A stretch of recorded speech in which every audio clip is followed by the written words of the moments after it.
mandibular branch of the trigeminal nerve. So those are all good nerves to target.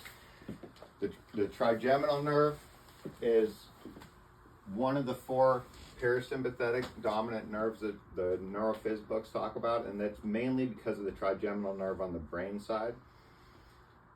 The auriculotemporal nerve, the greater auricular nerve, those are upper cervical nerves, like C1, C2 area nerves. So those are also good to stimulate for parasympathetic activity. Again, I don't needle the rest of the ear, you guys, and that may be a mistake. I do needle, and I'll show you guys one how to do up here in the face at some point.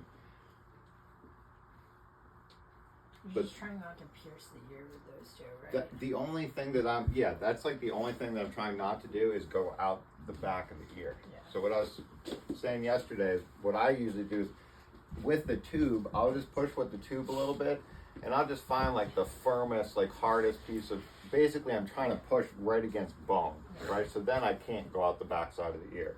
So I do 2 needles down here, and I do 2 needles up here. What about if you did the other two, that with the blue and the red? Yeah. That would be hard to not pierce the ear. You would have to be more careful. Yeah. And again, like, it's zero consequence if you do.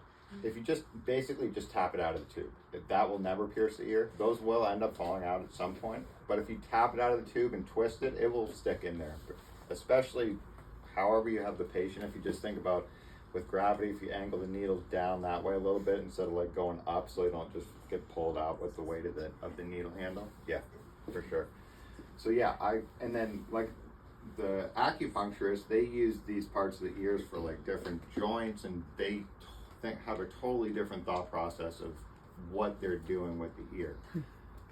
So I don't understand how they go about doing it, but they use it for different stuff. And the bottom line is they use the ear because needling the ear works.